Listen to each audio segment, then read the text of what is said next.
Hello guys, welcome back to our channel which is life with Eva and Lucy. तर आज होता विशेष दिवस, कारण आज पुण्यामध्ये येणार होत्या तुकाराम महाराज आणि ज्ञानेश्वर महाराजांच्या पालख्या। तर पालख्यांचं दर्शन करण्यासाठी आम्हीही तयार होऊन पडलो बाहेर आणि पालख्यांच्या स्वागतासाठी अशी सुंदर आणि मोठी रांगोळी काढली होती। पालखी हे महाराष्ट्राच्या अद्भुत संस्कृतीचे एक अद्वितीय वैशिष्ट्य आहे। पालखी ही 1000 वर्षांची परंपरा आहे, जी वारकरी वारी नावाच्या प्रथेने पालन करतात।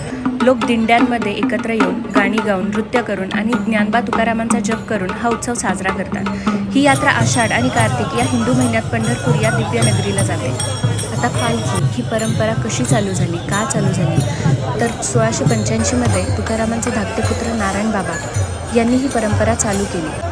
हे भक्तीचे आणि सामूहिक उत्सवाचे प्रतीक होते। त्यांनी तुकारामांच्या चांदीच्या पादुका पालखीत ठेवल्या। ते दिंडी घेऊन आळंदी नावाच्या ठिकाणी गेले, जिथे त्यांनी ज्ञानेश्वरांच्या पादुका त्याच पालखीत ठेवल्या। नंतर काही वर्षांनी लोकांनी या जुळ्या पालखीची परंपरा मोडून दोन्ही पालख्या स्वतंत्र केल्या।